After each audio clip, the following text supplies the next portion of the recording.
Elena Voloshin nous rejoint de la capitale russe. Elena, le Kremlin, de son côté, se dit satisfait de cette conversation tout en mettant en garde contre les sanctions visant la Russie. Ce serait une erreur colossale.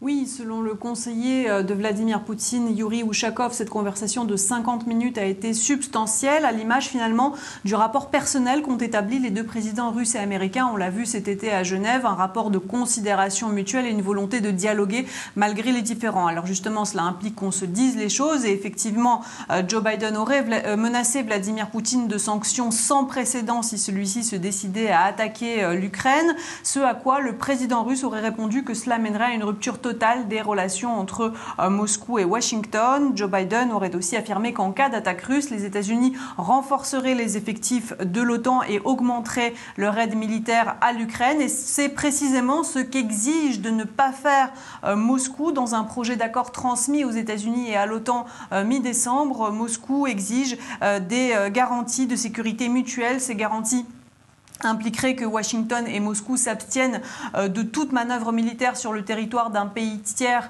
que les signataires de l'accord considéreraient comme une menace pour leur sécurité. Pour ce qui est de l'OTAN, la Russie voudrait que clairement l'Alliance s'engage à ne pas s'élargir dans le futur, y compris à l'Ukraine, et aussi l'interdiction faite à l'Alliance de mener toute manœuvre militaire, toute action militaire sur le territoire des pays d'Europe de l'Est, du Caucase et d'Asie centrale que la Russie traditionnellement dans la lignée de l'URSS considère comme sa zone d'influence. Alors, dans ces documents, Vladimir Poutine marque donc ces lignes rouges, mais elles sont jugées irrecevables par les États-Unis. Côté américain, on les voit tout simplement comme un nouveau partage de l'Europe après celui qui est intervenu en 1945 entre Churchill, Staline et Roosevelt à l'issue de la Seconde Guerre mondiale.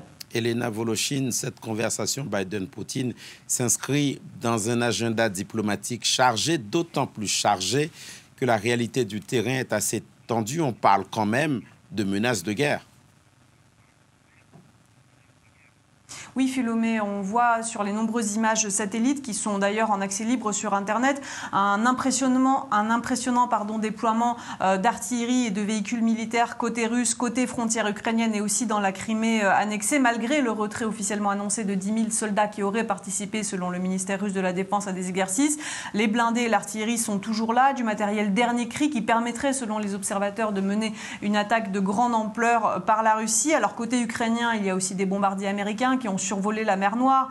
L'Ukraine, là aussi, renforce ses effectifs. Où tout cela va-t-il mener? Cela va clairement dépendre de l'issue des pourparlers à venir. Vous le disiez, rendez-vous est pris pour les délégations russes et américaines à Genève les 9 et 10 janvier prochains. Puis des pourparlers auront lieu dans le cadre de l'OSCE et des pourparlers directs entre la Russie et l'OTAN le 13 janvier. Joe Biden et Vladimir Poutine promettent de suivre et de chapeauter leurs délégations tout au long de ces pourparlers qui pourraient bien déterminer finalement s'il y aura ou non bientôt une nouvelle guerre en Europe. Elena Voloshin à Moscou, merci beaucoup. Voilà ce qu'on pouvait dire avec vous à l'heure qu'il est.